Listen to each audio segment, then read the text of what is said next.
enough tangenting, enough meandering through speech and such.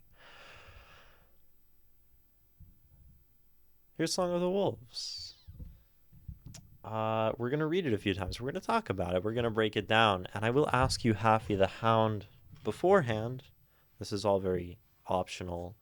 If you have any like questions going into this, or thoughts, or things you want me to look out for, or context, totally cool if you want to keep all of that a secret and have me go in blind. But if you have specific intentions with sending this poem, it's always good to know. If you're like, I hate this and I want to make it better, or these parts, these are my favorite parts, so pay attention to those. All that kind of stuff is fine, you know? So that's all a possibility. Oh, and we got a raid on Twitch. Welcome in, EJ, Sean, and viewers. Thank you so much for the raid. We are just starting a poem, so you came in at the right time, it seems. If y'all on Twitch do not follow EJ Sean, what are you doing? I mean, come on. There are lots of writers on Twitch, so you gotta follow everyone else too. Absolutely hope you have a good stream. Yeah, I hope yours was good. Have a good go, and take care of yourself. Streaming is hard. Anyway, welcome in, Nikki. Here is Song of the Wolves by HalfyTheHound. Not really just sharing? Cool. Well, I'm gonna dive into it and probably talk about it a lot. I don't know if you've seen any of my stuff before, but we talk for a long time. Song of the Wolves. Beneath a moon of silver light, where shadows stretch and stars burn bright, across the hills and frozen groves, there rises song, the cry of wolves. I like that near rhyme, groves and wolves. Not one you'd think about. It drifts along the winter air, a haunting hymn both wild and fair. Through pine and peak, through stone and snow, a timeless truth the wild ones know. Their padded steps on frost-bound ground make not a single wasted sound. Like drifting smoke, like whispered breath, they move between the lines of death. With amber eyes and fur of night, they slip between the dark and light. No chain can hold, no wall can prove the restless hearts of roaming wolves. Together bound by blood and bone, yet fiercely proudly each alone, they lift their voices long and strong and braid the cold with ancient song. This verse is great. The valleys wake, the mountains hear, the trembling sky draws silver near, for in that cry so deep, so full, there beats the heart of every wolf. And when the dawn spills threads of gold across the ridges sharp and cold, they fade like mist in morning's glow, but leave their echo in the snow. Song of the Wolves. So, Halfy, since I think you're new here, what I usually do when I read poetry is I really break it down and analyze it and talk about it. And, talk about what does this mean? What is it doing? What can we learn from this poem? That kind of stuff. So we're going to dive into it. And the first part of that is reading it again. Because reading things twice is very good for comprehension, or more than twice. 2 is really the minimum. So here's the poem again, for everyone who didn't catch everything, which is all of us. Song of the Wolves. Beneath a moon of silver light, where shadows stretch and stars burn bright, across the hills and frozen groves there rises song, the cry of wolves. It drifts along the winter air, a haunting hymn both wild and fair. Through pine and peak, through stone and snow, a timeless truth the wild ones know.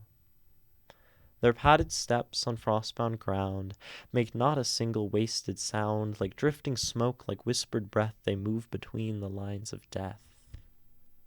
I like that line. With amber eyes and fur of night, they slip between the dark and light.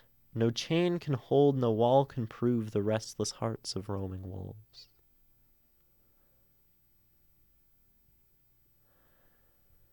Together bound by blood and bone, yet fiercely, proudly, each alone, they lift their voices long and strong and braid the cold with ancient song.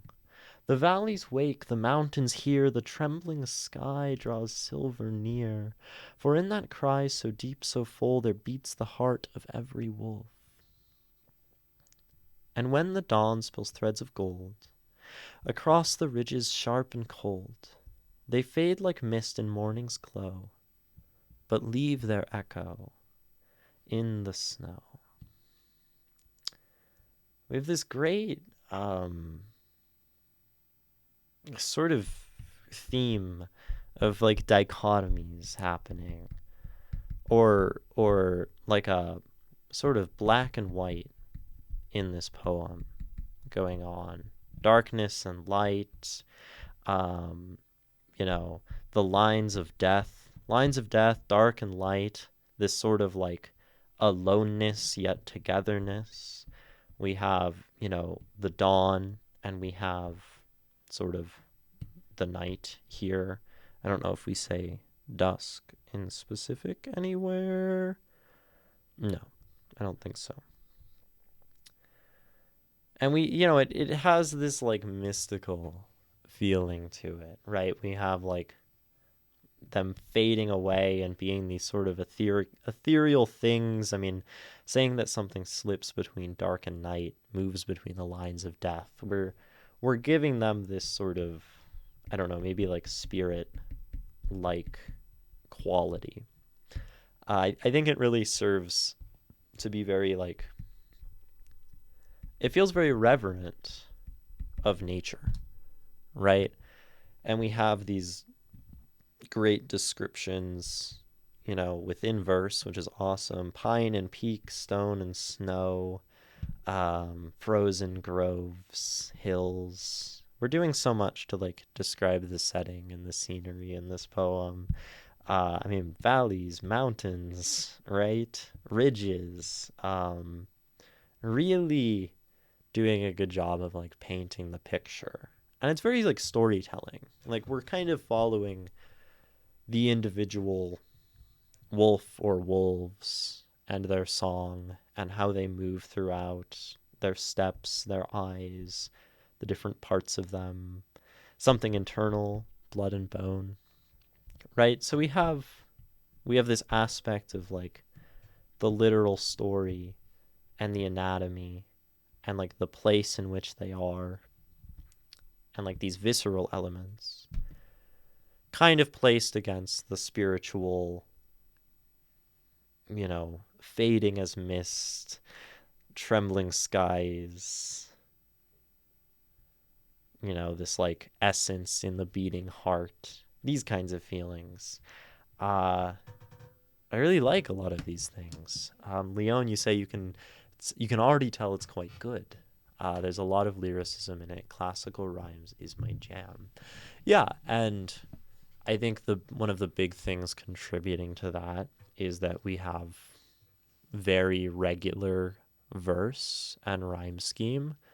There's maybe only like a couple little irregularities, and I think that adds impact. Like the rhyme scheme only really breaks when we have like prove and wolves, which don't really rhyme, but they have like a feeling of rhymingness with this OVE, even though they're different sounds. And groves and wolves to some extent does a similar thing. But otherwise we have this pretty simple, you know, light, bright, groves, wolves. So we have this AA, BB, air, fair, snow, no, CCBB. We kind of come back to this B, this O sound, O sound. there's a lot of this like round, like ow, ow, oh, ooh, prove, wolves, bone, alone, even like strong to some extent. And I think that makes a lot of sense, right? Gold, cold, glow, snow. I mean, these aren't all exactly like a rhyme. Like gold and glow don't really rhyme, but we can almost take everything with this like ow, ooh, like kind of sound and like lump it in maybe all as one rhyme happening. And even like this awe, where all of this is like the same rhyme. And then we have some variations of like air, eth, breath, night and light again. But a lot of it. And like, why? I mean, maybe intentional, maybe not. But all of this is kind of the sounds of howling, right? That's kind of what it's giving to me, is that we have all this like, ow, ow, ooh, right? And I'm, like, it's like giving the sonic quality at the end of each line of like this feeling of wolves howling in chorus, and they're all slightly different, and I think maybe that contributes to that feeling. Oh, woo, yeah. I don't know if I'm gonna literally howl on stream. I don't know. I don't think y'all can get me to do that, but um but yeah, it has this awoo going throughout, and that's super sick. Um, and along with this verse, we're doing iambic, da dum da dum da dum, beneath a moon of silver light where shadows stretch and stars burn bright, ba bum ba bum ba bum. This always gives motion. A lot of people talk about iambic meter as something of a heartbeat, which I generally like agree with this sentiment. Ba-bum, ba-bum, ba-bum, ba-bum, ba-bum. And right, we're talking about like wolves kind of going through these like snowy places. We talk about like the wolves and like their literal heartbeats too. Why is my computer's actually being like incredibly annoying right now. Holy shit. Can you do the thing? Oh my gosh. It, oh, that's why. Um, Hold on. Yeah. Sorry. So the iPad does this really annoying thing with the Mac where it'll like automatically like connect these screens together, and if I move my mouse too far, the mouse like goes onto the iPad, and I can like control this with my mouse, which gets in the way of things.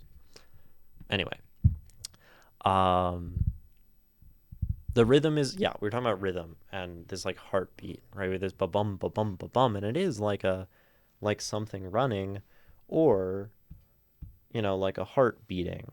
And we're talking about, we have this like kind of big line in the middle, this big section about the hearts of the wolves and this like inherent restless soul that they have.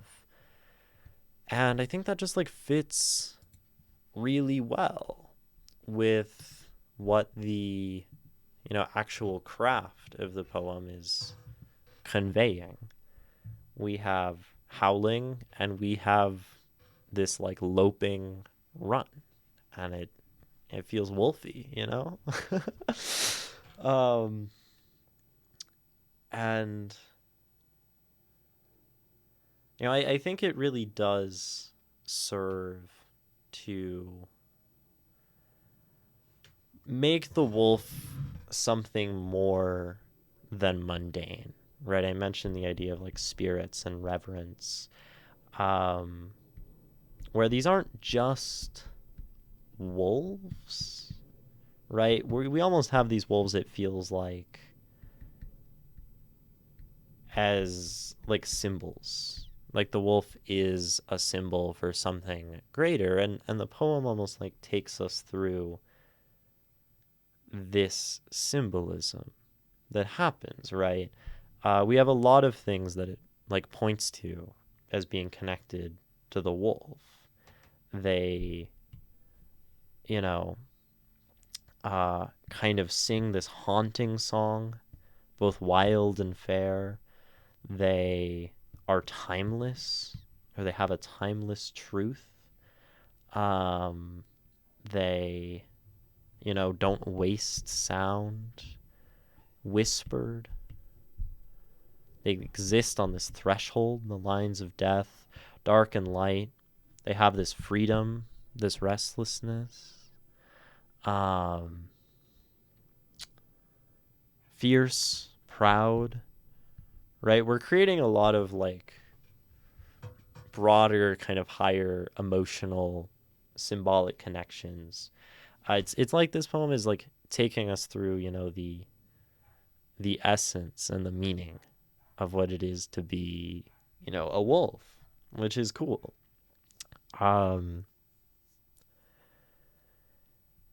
And the hearts here, those connect. And I think a lot of these things have a pretty strong like through line.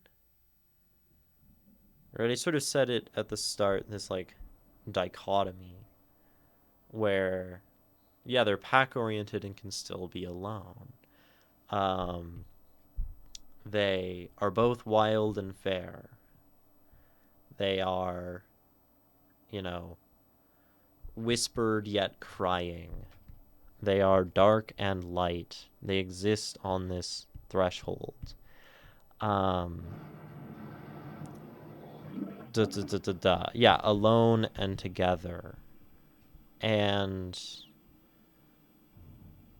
then like once they're like looked at in actual light, they sort of disappear. We give them an ethereal quality throughout the whole poem. And it's as if they're symbolizing something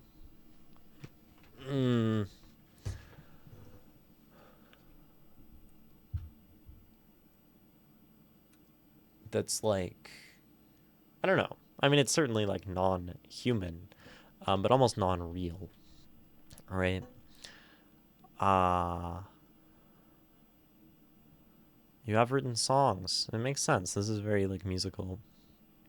Those are type phrases. Haunting him, pink peak. Yeah, we have a lot of like really great sound things going on. Almost like too many to like capture all of them, right? But we have shadows stretch, and we have even shadows stretch and stars. We have frozen groves, which kind of brings us back to shadows. The rises song, so we have this like alliteration happening. Cry internally rhymes with our end rhymes, bright and light here, drifts along the winter air. Along in song, we like connect through the stanzas. A haunting hymn, right? Haunting hymn, HH, both wild and fair. It drifts along the winter, drifts and winter. We have assonance through pine and peak, through snow and snow, stone and snow. We do this a lot where we have these like two things, right? Many things are presented as two: stone and snow, pine and peak, haunting him, even like winter air. Like any noun is almost like two things: frozen groves. Shadows stretch. They're not just shadows. They're shadows that stretch. I mean, that's sort of a stretch, but, silver light, not just light. And then, frostbound ground, single wasted sound, make not a single wasted sound. great rhyming, like drifting. We also use like drift a lot. I think drift happens maybe just twice. But we have these like drifting, mist, like echo, I don't know, even like trembling. These things that feel fuzzy and vague. And again, that word I keep coming back to, like ethereal. Braid, the cold. Um, they slip, they roam. And then this softness is presented against and alongside sharpness, right? Against these whispers and these drifting, we also have, fierceness, and we have proudness, and we have sharp ridges or whatever, sharp and cold. We have other things somewhere. Blood and bone, walls, chains. So we're characterizing the wolves really as two things, like soft and collective and magical. And then that's against like wild and harsh and strong and powerful and crying, right? And it really like, I don't know, it that sort of contradiction. I mean, it is like wolves, like they're cute fuzzy little guys that love each other, and they're also, you know, ferocious, and they will like just eat you, right? That's cool. This poem's like a painting. I can feel and see it. Yeah. It it's just like very consistent description. I think the consistency is what helps, right? We really have like two ideas. Pretty much everything in the poem fits into either describing like harshness or softness. And then against like a backdrop again of like the silver moon and the glowing dawn and the harsh mountain and the bitter cold, where like really everything in this poem is fitting neatly into these like this idea of opposition. And I think that, you know, if one were to imagine a painting, it would have these really deep shadows and these really bright whites, um, and also these sort of, mystical gray, right? In betweens. I don't know if we're talking about gray wolves or white wolves. I think most wolves are gray, and that's really fitting again, right? We have all this white and black. We have all this dichotomy, and wolves exist in the gray. That's pretty cool. Vigilius, need to go. See ya. See ya. Thanks for stopping by. Glad you watched for a bit. Wolves is a metaphor for masculinity. That's always been between canines and felines, men and women, even though that's the kind of code I like to break. Yeah, wolves definitely have the masculine energy, right? The lone wolf, like, man who can do it all on his own and is tough and rugged. But I also think this poem doesn't lean into that sort of trope of the wolf. Like it talks a little bit about them being solitary, right? Fiercely, proudly alone. But I think the work actually does a good job of presenting something more nuanced, where they have this like familial, communal, warm, magical, you know, moon femininity, right? Uh, the moon is often like a feminine symbol in literature. Of course, wolves howl at the moon. Maybe that's part of why they get a masculine association, because they point toward the moon, right? But maybe that, I don't know. You also have a poem about werewolves. That's cool.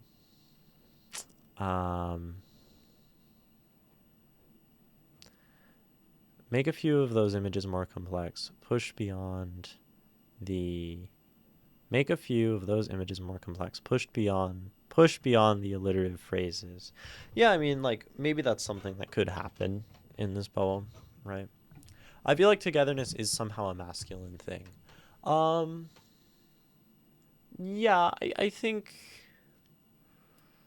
like, I don't think togetherness is like one or another, generally.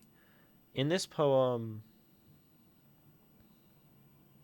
maybe we should like dive into this idea more, this idea of masculinity, and where that, if that falls in this poem, if this poem is really discussing, right, masculinity, who holds the power in every species to make new life. Yeah, I mean,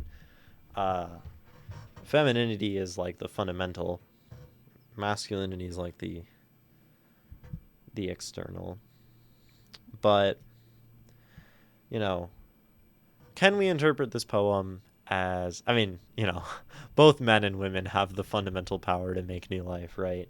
Women carry it, men sort of donate it.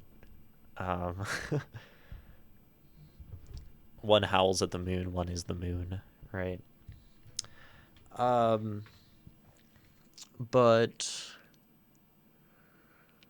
what was I gonna say? Oh, masculinity, femininity, whether that's present. So the moon itself, we talk about very, very often as a feminine symbol, right? This has like the associations with like menstruation and cycles and all of that stuff. So it certainly like gives us a good start, like beneath the moon, the wolf as something that looks toward, you know, the wolf as something separate from femininity. Like, we could go in that direction. Of silver light where shadows stretch and stars burn bright, across the hills and frozen groves there rises song, the cry of wolves. It drifts along the winter night, a haunting hymn both wild and fair.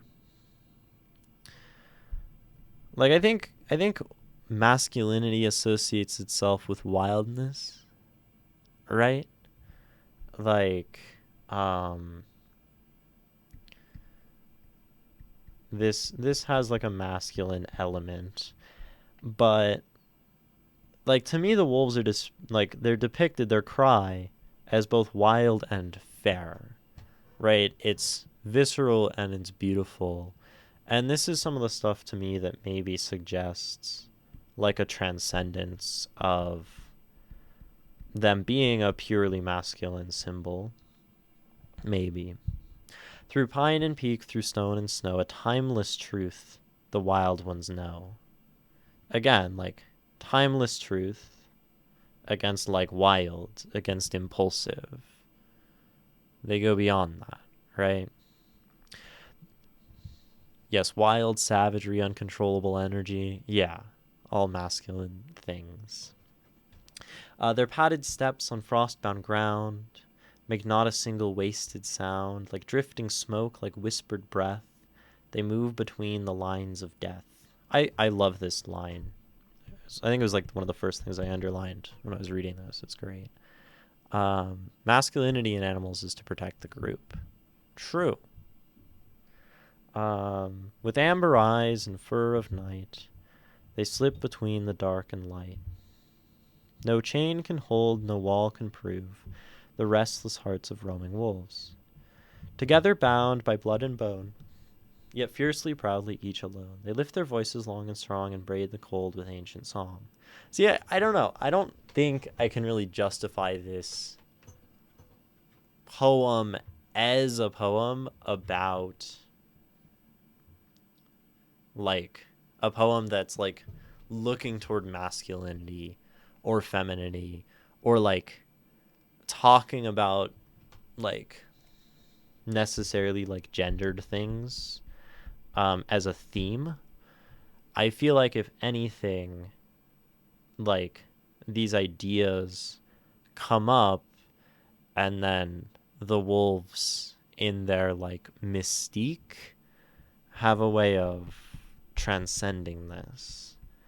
And maybe this is my, I mean, it's all subjective, right? It's analysis. Nothing I'm saying here is right or wrong, nor can it be. Um, but I obviously am someone who looks toward the non-binary aspects of gender, so that could be a bias in how I read it. But I don't know. Cries deeps full, there beats the heart of every wolf. And when the dawn spills threads of gold across the ridges sharp and cold, they fade like mist in morning's glow, but leave their echo in the snow. You know, like it's about wolves. um, More so than wolves as something. It's more like the essence of wolves. Um, yeah. With amber eyes and fur of night, they slip between the dark and light. No chain can hold, no wall can prove the restless hearts of roaming wolves. And there's like this aspect that comes throughout the poem a few times. Which I think there's a big theme of like freedom. If not freedom, then just like I mean, maybe it's like the freedom of like nature and of like a sort of pure instinct is something this poem seems to touch on a lot, right? They're sort of free from, you know, death itself, this poem says. They move like drifting smoke, not like wolves. They don't waste sound. They're free from inefficiency. They're timeless. They're free from time. Like these wolves truly are just like transcending every big thing. They're transcending time, space, gender, death. I mean, pop off, right? That makes them better than me. Um, right? Wild and fair. They're transcending that as a dichotomy. And I think it's like it's through um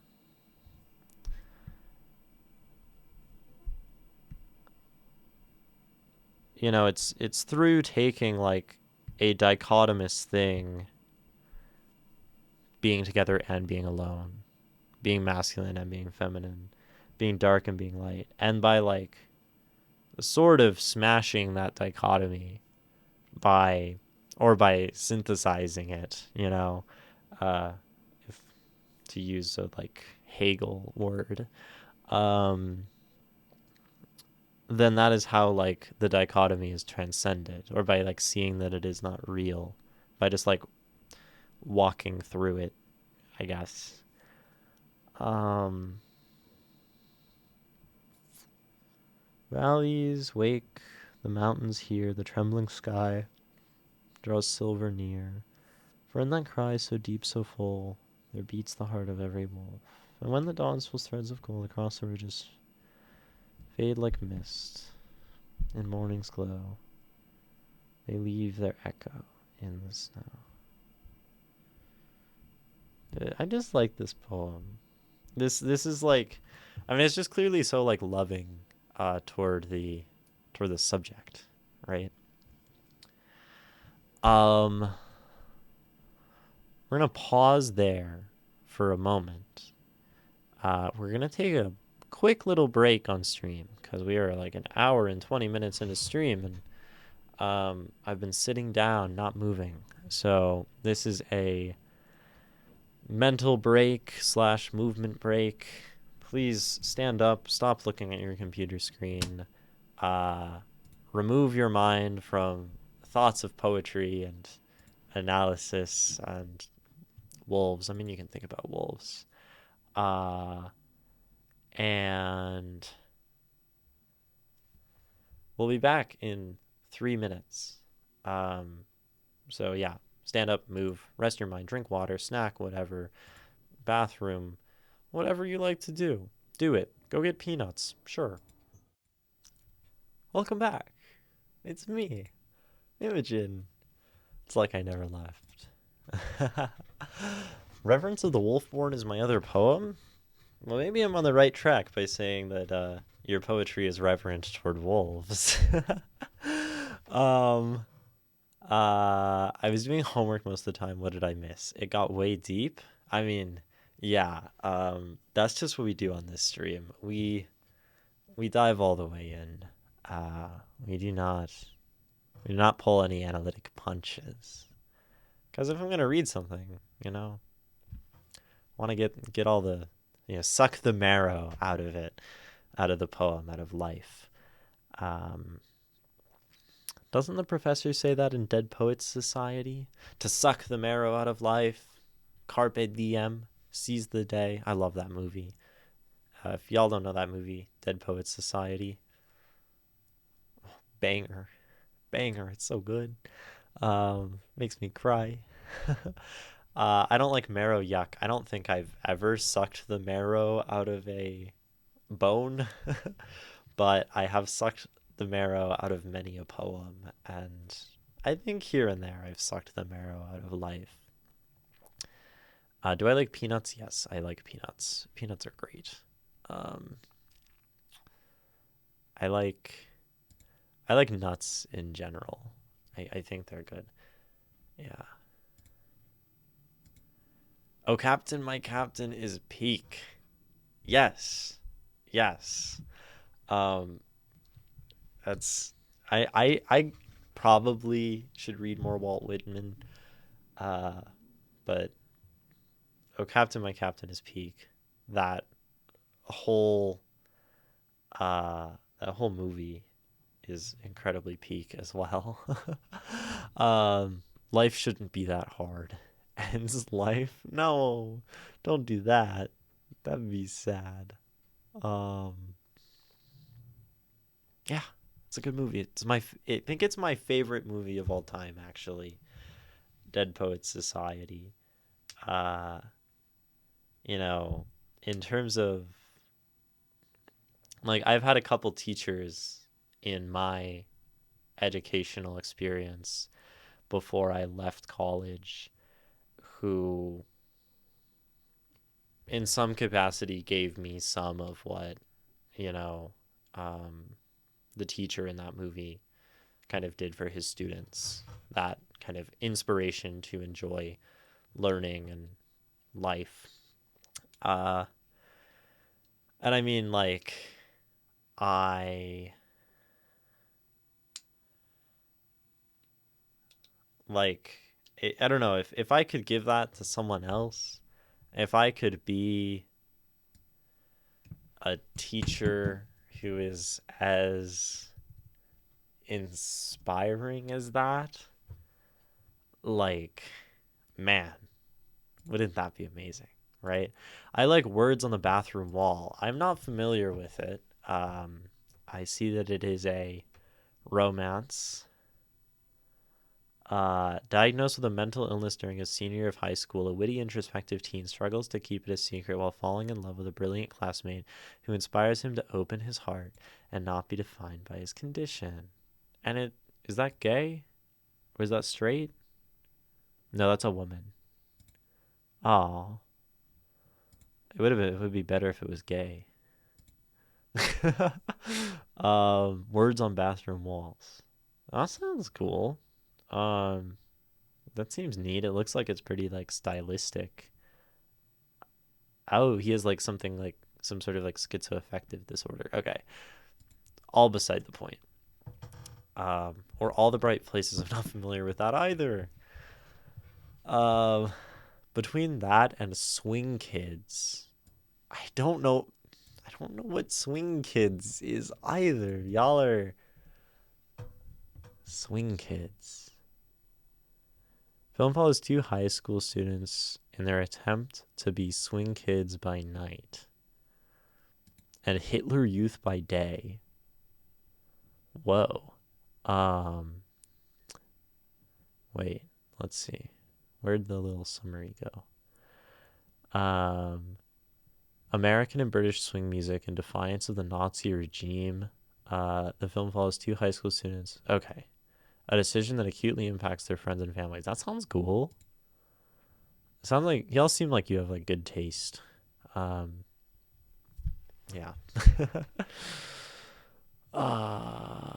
I've been somewhat of a teacher at times. It's a very disconcerting job. I bet. Yeah. As much as you try to be interesting and fun, you will always only pass part of the knowledge you intend to pass. Doctor House. I've seen a lot of like YouTube shorts like Doctor House. A Silent Voice is good. I have seen that one. That's a beautiful film. See, the good thing about being a teacher on Twitch here is that if people are watching, if people are here in my chat, I know it's because they want to be, right? When you're like a high school teacher, you have a bunch of kids, a bunch of like ravenous feral children, then you like pen them into a classroom and then like somehow you have to make that like acceptable for them and enjoyable. And that's like kind of deranged. Like that's an impossible task, right?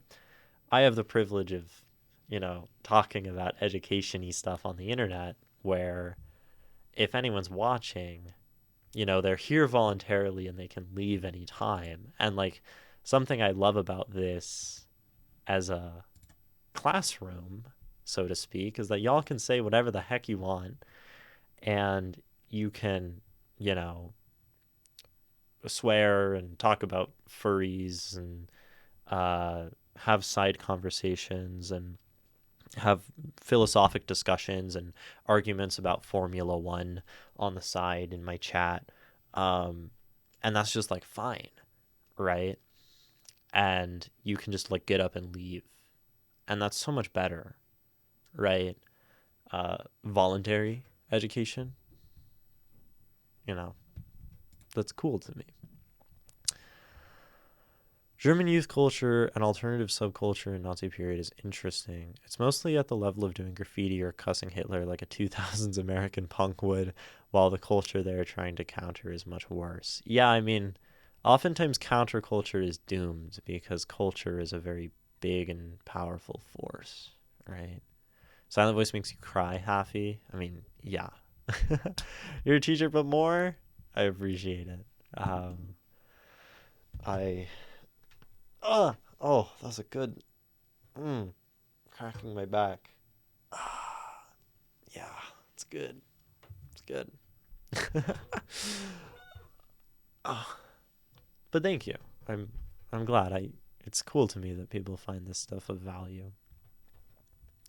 But still, even when they really want to understand and know it all, you can't pass it all. Human brain can absorb so much. Yeah, I mean, that's the thing with education. Like how do you set up the person after you to do better than you when like you can't transmit things fully? It's very hard. Like at some point you have to teach people to be self-teaching and you have to teach people to go their own way and forge their own path, which I think is something like Dead Poets Society does, right? What's his name? Professor Keating, Dr. Keating. Like that's what he teaches his students, right? To go their own way, to teach themselves. And I think that's like the most important lesson. That's what I try to illustrate here, right? I'm self-taught as a poetry person. Like I've literally never taken a class on poetry. I've maybe had like some brief like 2-week sections of English classes in high school where we talked about poetry. Dude, I hate this thing. But I've never been taught poetry, and all of this is literally just through reading and critical analysis. that I like have positioned myself as something of an expert on a topic. Anyway, let's dive back into the wolf poem. I don't know how much more we have to say about it, but I guess y'all were talking about like family and the pack as a symbol before the break. That seemed relevant. Song of the Wolves. We're going to read it again. Just keep rereading. That's how you learn things. Beneath a moon of silver light, where shadows stretch and stars burn bright, across the hills and frozen groves there rises song, the cry of wolves. It drifts along the winter air, a haunting hymn both wild and fair. Through pine and peak, through stone and snow, a timeless truth the wild ones know. Their padded steps on frostbound ground make not a single wasted sound, like drifting smoke, like whispered breath. They move between the lines of death. With amber eyes and fur of night, they slip between the dark and light. No chain can hold, no wall can prove the restless hearts of roaming wolves. Together bound by blood and bone, yet fiercely, proudly, each alone, they lift their voices long and strong, upbraid and braid the cold with ancient song. The valleys wake, the mountains hear, the trembling sky draws silver near, for in that cry so deep, so full, there beats the heart of every wolf. And when the dawn spills threads of gold across the ridges sharp and cold, they fade like mist in morning's glow, but leave their echo in the snow.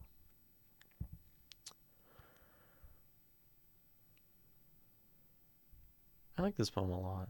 It's just like good. It's just like it doesn't necessarily go beyond and like say something about the world and something big and moral or political or philosophic necessarily, but it's so just like close and descriptive, and it really like revels in this thing. I think it was Leon earlier, maybe it was someone else though, who said like it feels like it paints a picture. And I think there's specific things in this poem that make that happen, right? Because it's like, well, how, like, why is like maybe a valid question. Maybe this is me going into teaching mode. Why does this poem paint a picture, right? Why does it wasn't me? I'm way too literal today. Maybe it was Matchstick or whatever. Could have been anyone. Chat goes by. I lose things. What about this poem makes it paint a picture? What about this poem makes it vivid? Is, I think, a valid question we can ask, and maybe one we can even try to answer. Right?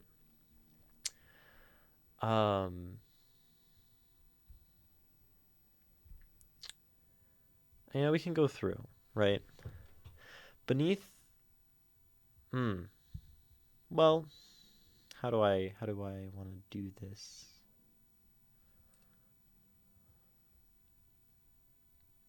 We'll go like line by line maybe, and just with this in mind.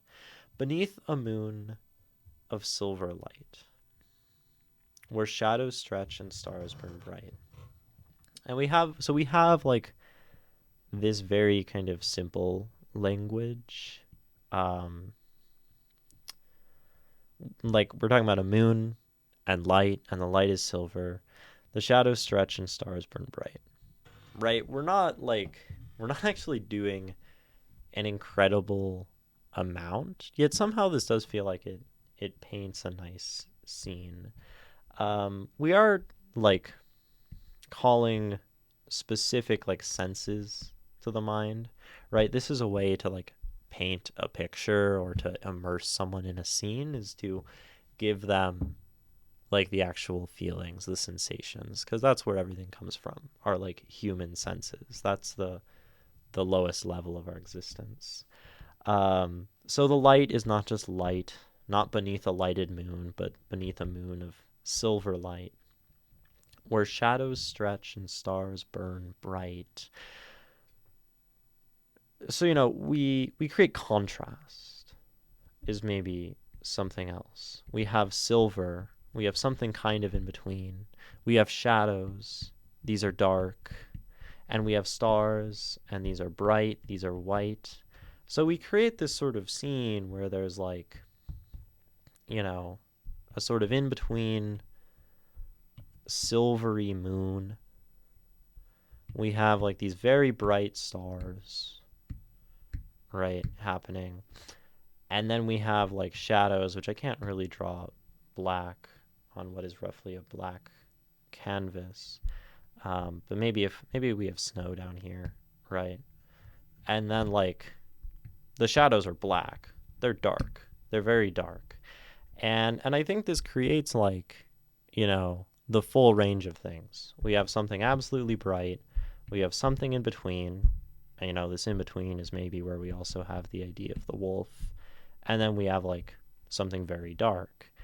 And, not only playing to the five senses is useful, but maybe like speaking to the senses to their full extent, right? Every sense we have, if we have like vision, has these like parameters, right? Vision has like dark to light.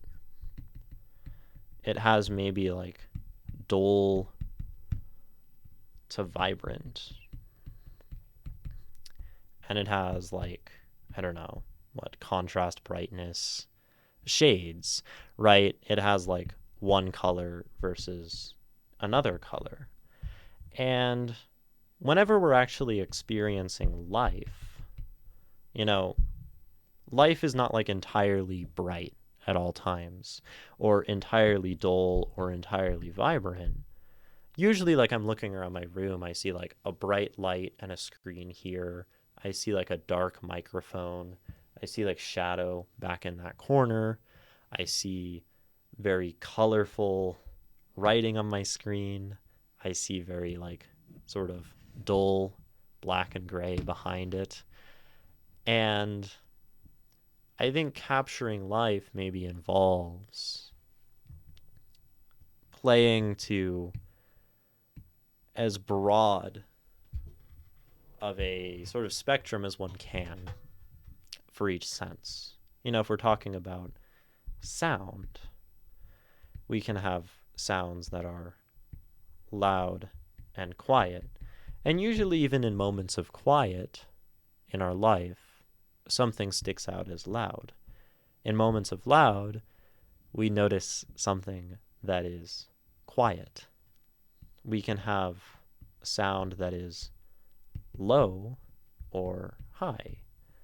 And even when we have a lot of high, it tends to help us notice what is low, right? We maybe have sound that is dissonant and like tonal, if we're talking like music. And like these things play off of each other. So I think to like paint a vivid picture in poetry, in text, maybe one thing we can think about is having breadth of sensory experience. We can have bright stars, dark shadows, and in-between moons, and then it really covers like the whole visual range. Across the hills and frozen groves, we're bringing in like a feeling of cold now in this line. We have frozen groves, so it must be cold out, which also contrasts against the burning stars. Warm, burning, bright, fire, right? And then, we have sound, right? A rising song. So, and even this song has emotion. So we have like 3 of our 5 senses covered here. No taste, no smell. Something else this poem also does is like, we have like a lot of like prepositional phrases. Not prepositions. Are those prepositions? Yeah. Prepositions give us like location or like spatial stuff, or like how things relate to other things. So beneath, across, rising, or rises, where. So we have motion too, which it's funny that we say this paints a picture because it actually has a lot of motion, but a good painting probably has a lot of motion too. And when we have motion, it doesn't feel bland. It doesn't feel like it's stuck in one single thing. I think verse also helps us paint paintings because it moves us, it pushes us, it forces us through a scene. Whereas something free verse tends to do is lets us dwell on like specific things and pause and takes breaths. Whereas verse really like charges ahead. And I think that helps bring us through the scene. And we do this again, right? Winter air, we're creating a coldness, a feeling. Haunting, we're adding more of a tone to this song. Bringing in more visual elements to like fill out the actual like nouns that are here. And it's only really like at line 8 that we have something purely abstract, a timeless truth, right? Everything before is like moonlight, shadows, burning, hills, groves, song, wolves, air, hymn. Maybe these are abstract too, like fairness and wildness. But for the most part, we're sticking to concrete things and only very occasionally bringing in abstractions like death, abstractions like truth, abstractions like, there's so few of them. We could say dark and light, but even those are concrete. Like this poem is very, very concrete. Steps, ground, sound, smoke, breath. And then those things like act as symbols for the broader things. And that's how paintings work, right? When we say it paints a picture. A painting is visual, but more importantly, it's concrete. Like a painting is an object. It's a thing you can look at, a thing you can like engage with, like with your senses. And the more we maybe stick to simple nouns and not abstractions like truth, maybe that's the thing that like lets this poem feel more like a painting. I don't think I'm going to go through the whole thing because I think that roughly like that just continues throughout the whole poem of like mostly concrete with these beautiful little abstractions to bring in the mysticism in like the primality of the wolf. It's cool. Y'all are talking about like revolutions or something in chat. A graffiti can lead to a revolution. I truly believe that. Yes, I agree. Acts of survival against oppressed groups and their defense should be separated from acts of resistance. Yeah, telling secret jokes about your oppressor is an act of survival, not one of resistance. I think that's a good point. Chernobyl, Cold War, side conversations, as it should be. I don't think we'll look at a second one of your poems today, Halfy, just because I think there are now other people around in chat who have submitted things. And usually after I've read someone's poem to this extent, I I tend to want to move on to something different, right? Like Nikki has a poem submitted, I think. But you're currently trying to finish up your writing prompt Wednesday. That's exciting. You are one of those people. It would be either Ishmael or Nikki, I think, after this. I don't think Leon has anything submitted. Could be wrong, though. Yeah, take your time. There's no we're still doing this. Uh, yeah, but I think this poem. I think the observation from earlier, from whoever said it, that this poem is painterly, is a really valid one, and I think it's for these kinds of reasons that something comes across as visual more than others. It's giving the reader those concrete things to latch onto. So I guess if anyone was watching and was like, how do I make my poem sound like this? Right? Do these things. Have the concrete, have the breadth of sensory information across five senses and across the modalities of those five senses. And you'll probably end up with something resembling life and avoiding abstraction or having abstraction in moderation. I think this is how we get better at poetry. Really? Read something, right? Say like, oh, this makes me feel like I'm looking at a painting. And then you just ask the question, why do I feel like I'm looking at a painting? What in the text is actually giving me the feeling that this is vivid and that this is visual and that this is concrete? And then if you can answer that question and you want to write like that, then now we can like move toward the imitation of those principles in our own writing. And like literally the beauty of like being able to do this, which it's really just spending time with a work and asking questions, is you can take any observation, me apologizing, me being apologetic, an apologist for analysis here.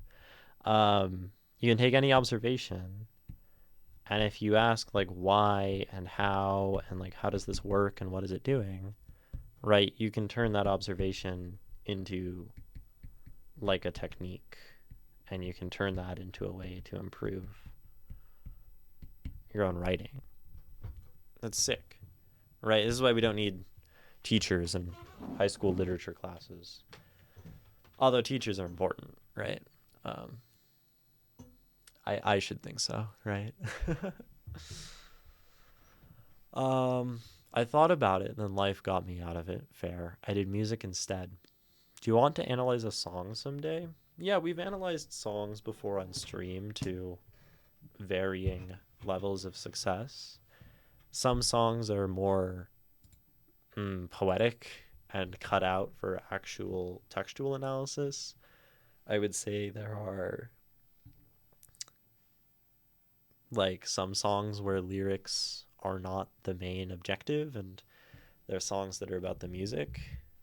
I would prefer you avoided sending the lyrics of a song like that.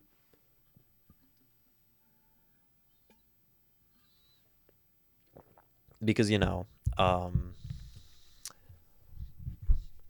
had a person submit lyrics to like a funk song they wrote. And it was like the same phrase repeated like 60 times. And with like a couple verses in between. I'm like, dude, like, it's probably better for a musical analysis than a textual one. You submit another poem. Cool. It will probably get to it on a later stream if you come back, I love teaching my son. We worked on poetry together. COVID, so we were stuck anyway. Yeah, that's so cool. Like that. Like the homeschooling thing, like teaching your children things is crazy. And also like I imagine that also becomes like a learning experience for one as an adult. To like relearn these things through the helping a child learn them That's so cool. Um, One of my English teachers said that a teacher learns everything twice. They learn it when they learn it, and they learn it again when they teach it, right? So yeah. um, I feel like there are probably more things to say about this poem, and I'm not sure I exactly have a direction with which I want to go. And I feel like we've talked about it a lot and maybe gotten a lot of interesting things out of it. So I'm probably like content to move on from this poem unless anyone has questions about it. And yeah, if we have any questions or comments or things that you, um, if anyone has curiosities about this poem, questions, comments, things I maybe should have talked about that I didn't, uh, let me know now. Speak now or forever hold your peace. Um, Otherwise, we'll move on to other things. I like this poem a lot. It's really cool. You know, I think I have a couple submitted, but I do not remember which ones, and I'm far too lazy to just go check. That's so fair. There's like so many things submitted in there. It's difficult. More difficult for me than you, though. I learned so much teaching him, very much so. That's so cool. I begged you drink is the last one from Nikki. Neat. It's a cool. Oh, and Kathzik, you sent a poem too. Okay, Kathzik is probably prioritized over Nikki because I've never read one of your things on stream. Sounds like we're content with this poem though, since there seem to be no questions or concerns regarding it. So I'll read it again. Um, and thank you, HalfyTheHound, for sending this. I know we sort of meandered into a bunch of side conversations. That's normally what happens. Um, but yeah, it was a fun poem, and it really, I don't know. I can tell you like wolves, for sure. But the verse is really excellent. I didn't talk so much about it because it's just good. Like the verse is just tight. Um, and it's just very pretty. Yeah. So I'll read it again. Here's Song of the Wolves. Um, Beneath the moon of silver light, where shadows stretch and stars burn bright, across the hills and frozen groves, there rises song, the cry of wolves. It drifts along the winter air, a haunting hymn both wild and fair. Through pine and peak, through stone and snow, a timeless truth the wild ones know. It's so storybook. Oh, it's great. Their padded steps on frost-bound ground make not a single wasted sound, like drifting smoke, like whispered breath. They move between the lines of death. With amber eyes and fur of night, they slip between the dark and light. No chain can hold, no wall can prove the restless hearts of roaming wolves. Together, bound by blood and bone, yet fiercely proudly, each alone, they lift their voices long and strong, and braid the cold with ancient song. That's so good. The valleys wake, the mountains hear, the trembling sky draws silver near, for in that cry so deep, so full, there beats the heart of every wolf. And when the dawn spills threads of gold across the ridges sharp and cold, they fade like mist in morning's glow, but leave their echo in the snow. Yeah, that's Song of the Wolves by HalfyTheHound. Thanks for sending it. I hope my reading of it is everything you could have ever hoped for. But yeah, thank you. Really nice writing. I'll be excited to read more of them on future streams, not today. Yeah.